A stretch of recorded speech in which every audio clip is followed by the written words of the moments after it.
دل کی گہرائیوں سے خوش آمدید کہتے ہیں رچارڈ صاحب کو، جو نیشنل یونین آف جرنلسٹ کے مرکزی چیئرمین جناب احسان مغل صاحب کے والد صاحب ہیں۔ اس وقت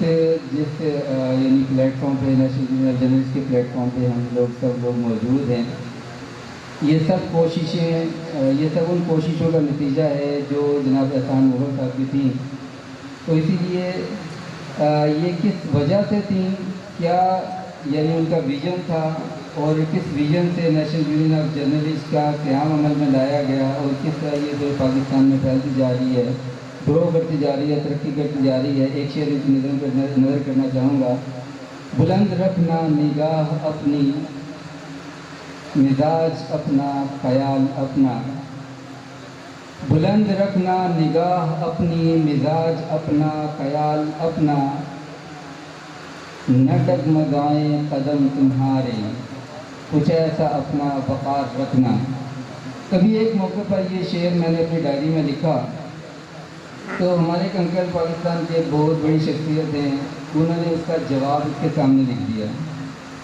کچھ ایسا کر کے دکھانا جس سے، یہ خاص طور پہ احسان مغل صاحب کے نام کر رہا ہوں، کچھ ایسا کر کے دکھانا جس سے تمہاری ہمت کا روب جھلکے،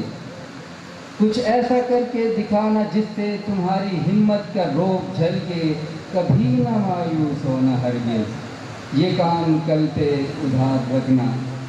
اب میں دعوت خطاب دینا چاہوں گا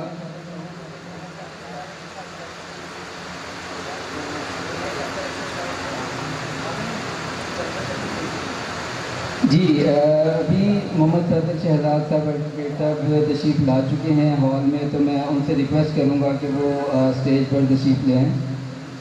تو وہ اسٹیج پر تشریف فرما ہوں۔ یہ احسان مغل صاحب کے بہت قریبی لوگوں میں سے ہیں، اور ماشاءاللہ ان سے میری ایک ملاقات ہے، اس میں میری فرداً تو گفتگو نہیں ہوئی، لیکن ان سے ملاقات کے حوالے سے میں نے احسان مغل صاحب سے یہ بات کی، میں نے کہا ان سے ملاقات کر کے اندازہ ہوتا ہے کہ یہ کس کیلیبر کے انسان ہیں، کتنے سمجھدار، کتنے ویژن والے، اور کتنے معاملہ فہم شخصیت کے مالک ہیں۔ تو احسان مغل صاحب نے بھی میری بات کی تائید کی، انہوں نے پھر ان کے بارے میں مزید کچھ تفصیلات سے آگاہ کیا، جس سے مجھے خوشی ہوئی، تو ان کو میں دل سے خوش آمدید کہتا ہوں اور ان کا شکریہ ادا کرتا ہوں۔ اب میں مختصر سے وقت کے لیے دعوت خطاب دینے جا رہا ہوں جناب محمد کبیر نجمی ایڈوکیٹ صاحب، کہ وہ تشریف لائیں اور مختصر سے وقت میں اپنے خیالات کے اظہار کرنا۔ محمد کبیر نجمی ایڈوکیٹ صاحب۔